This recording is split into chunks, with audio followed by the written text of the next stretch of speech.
Hi and welcome. So today I'm going to talk a little bit about why we might be resistant to changing, even if we are emotionally eating and this pattern isn't serving us. We still might have that resistance to actual change. So if you're new here, welcome. My name is Michelle. I'm a certified holistic nutritionist and emotional eating expert. And today I wanted to talk a bit about resistance and sort of in general resistance to change, but also resistance to changing your emotional eating.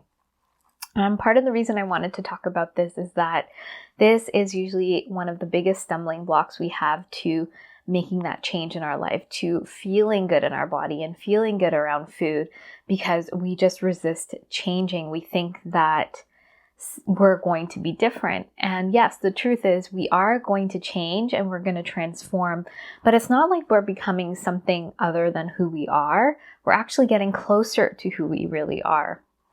And so, when we're first embarking on change, because we're so familiar with the way we are and our coping patterns and just a day-to-day life, it gives us a sense of safety because we know it, and comfort, but because it's familiar, but it doesn't mean it's the best situation for us. When we get to that new sort of space in our life, when we have resolved our emotional eating, that will become our new sort of familiar space, and that'll be our new comfort. But for now, the comfort that we have and the safety in this pattern, it's not serving us. And so in order to get to the next level, there will be a little bit of discomfort. And I just want to say that discomfort is not as much as staying in this pattern. So when you've been in this pattern for years, decades, most of your life, you've seen others be in this pattern, that is a lot of discomfort.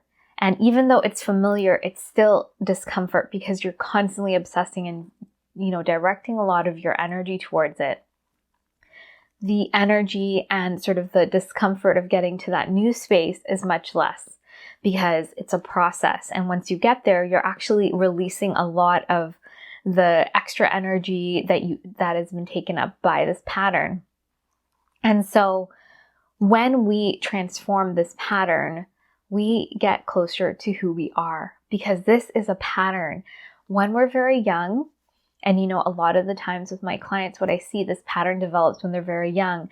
And part of the reason is that about under the age of 7, we're just absorbing information and patterns. We have no discernment. We just absorb what's in our environment, how people relate to stress, how they relate to their issues, and we just start modeling after them, especially our parents and caregivers, those closest to us.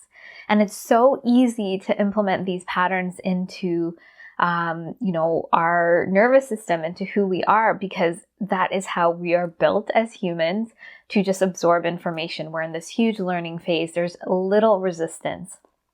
And this sets the foundation for our life. And then past these years, as we get older, it's difficult to change these patterns because we have ingrained them so deeply. They've become a part of who we are. But if we go back to when we were really little, the healthier way to deal with, let's say, if we are emotionally eating, what are we trying to avoid? The healthier way would have been to meet the needs that we're missing. And so for each of us, that's going to be a little bit different. And so now, yes, we are in this place where we have to go back and rework these patterns and sort of reprogram them and learn a new way, because we weren't taught that. And so if you can do that now, imagine what you can do for your children moving forward. You ease that for them, and you create a new way forward, and you get to sort of be the one that breaks the chain and breaks the pattern. And so this is a really powerful reason to really move through this pattern. First of all, you're going to feel so much better in your body and around food, and you create this new way forward that's more authentic for yourself. And if you have children or those around you, you open up the way for them, because this has been so ingrained in you for so many years. Once you break through it, it just becomes easier for everyone else. So for example, I had this pattern for so long and I had to figure it out. And it took me probably a decade, maybe more, with everything that I learned to really resolve it. and to really understand it. But now I can share that with clients in a few months. And, you know, the time just gets shorter and shorter, and we can sort of move through the pattern because I have better tools and I can guide them and I can sort of see the pattern as they move through it. So this is such a possibility. So I just want to say that if you are resistant to this pattern, take a look at where you are right now in your life. Is it comfortable? Do you feel comfortable but still on edge? So you'll know deep inside you need to make a change. And there will be no perfect moment where you feel 100%, yes, I'm ready to do this.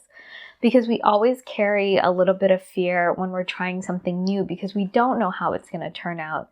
Even if someone can reassure us and show us everyone else's results and tell us this is the way, we have to be mostly ready for it, excited. And yes, there will be a bit of hesitation, but we have to be just mostly in alignment with it and excited for it.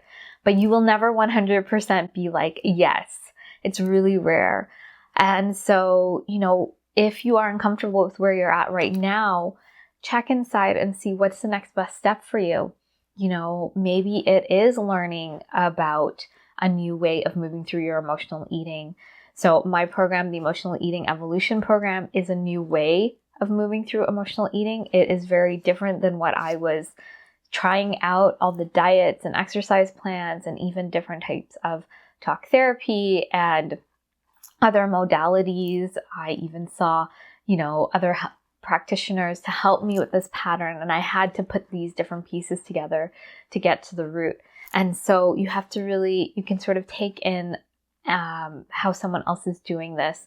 And so I don't emotionally eat personally, and my clients get to that point where their emotional eating is no longer an issue for them, and they have the tools to move forward if it does, they have a situation where they need it. But usually by the end of the program, they don't have any emotional eating and they know what's really going on under the surface. So I hope this video has shed some light on resistance and why you might feel stuck. And if you have any questions, please let me know. Please leave a comment below, and please be sure to like and subscribe if you haven't. And I look forward to sharing more with you, and I hope you have a great day.